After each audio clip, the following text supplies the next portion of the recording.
अस्सलाम वालेकुम। आज हम आपके साथ शेयर कर रहे हैं शक्करकंदी को पकाने का तरीका। जैसे कि हम अपने घर में बनाते हैं, टेंडर हो जाती है बहुत अच्छी सी और कोई एफर्ट भी नहीं लगती, उसी तरीके से हम आपके साथ शेयर कर रहे हैं। बिल्कुल ये बाज़ार जैसी बनती है, जैसे कि बाज़ार में बेचते हैं रेडी वाले या कोई खांचा फरोश, राख में दबाई हुई, कोयलों के अंदर भुनी हुई।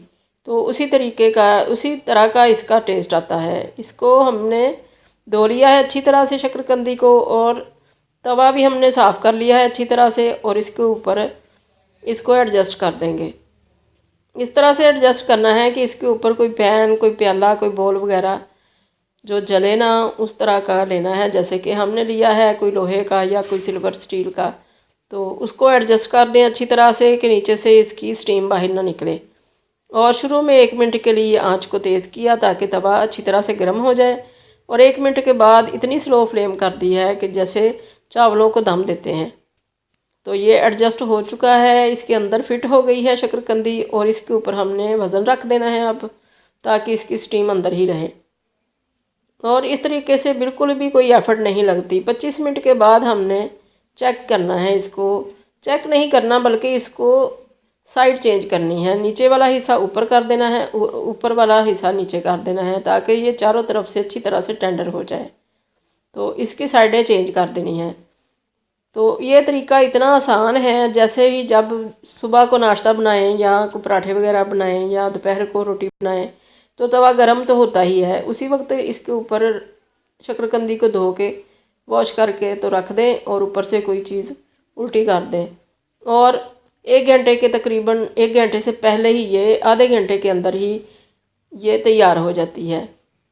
तो कोई एफर्ट नहीं लगती, कोई इतना ज़्यादा तरद्दुद नहीं करना पड़ता, और कोई भी ज़्यादा मुश्किल नहीं होती, और बहुत आसानी के साथ ये तैयार हो जाती है। और बहुत ही मज़े की बनती है, क्योंकि इसमें ना तो कोई पानी जाना है जिसमें इसका फ्लेवर निकल जाएगा।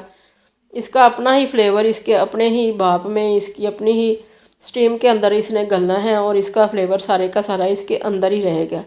तो इस तरह से हमने सारी इसकी साइडें चेंज कर दी हैं, सारी शक्करकंदी की, और फिर से इसके ऊपर बॉल एडजस्ट कर देंगे।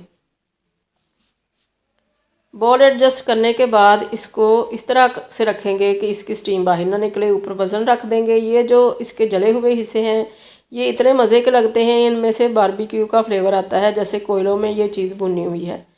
तो ये ख़ास तौर पे ये जगह, इस जगह की जो शक्करकंदी है जहाँ से जली हुई, वो तो बहुत ही मज़े की लगती है।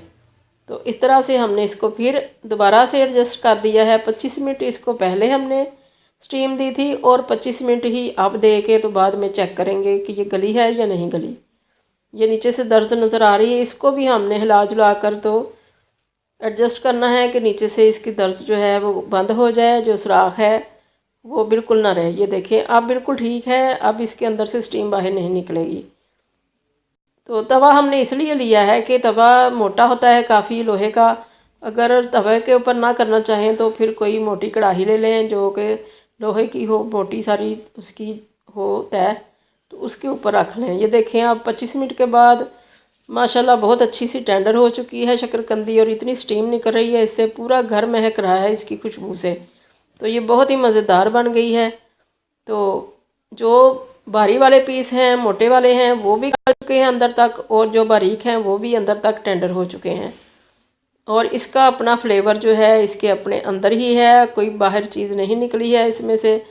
क्योंकि अगर पानी के अंदर ज़्यादा पानी डाल दें तो फिर वो पानी में इसका फ्लेवर चला जाता है, मिठास सारी पानी के अंदर चली जाती है। तो ये तरीका हमें सबसे अच्छा लगता है, और आसान भी बहुत है, कोई एफर्ट नहीं है। दोपहर को खाना बनाएं तो बाद में रोटी बनाने के बाद तवे के ऊपर शक्करकंदी रख दें, और ठीक ये 25 मिनट पहले और 25 मिनट बाद 50 मिनट लगे हैं इसको गलने के लिए। तो बहुत ही आसान तरीका है। तो आप भी बनाएं इस तरह से, बहुत ही मज़ेदार लगेगी आपको भी। बहुत मीठी मीठी ये तैयार है। इसके ऊपर खटाई डाल लें या नींबू डाल लें, कुछ भी डाल लें, या चाट मसाले के साथ खाएं, या वैसे ही बहुत मीठी मीठी ये है। तो आप इस तरह से बनाएं। अल्लाह करे आपको बहुत पसंद आए। दुआओं में याद रखिएगा। अल्लाह हाफिज़।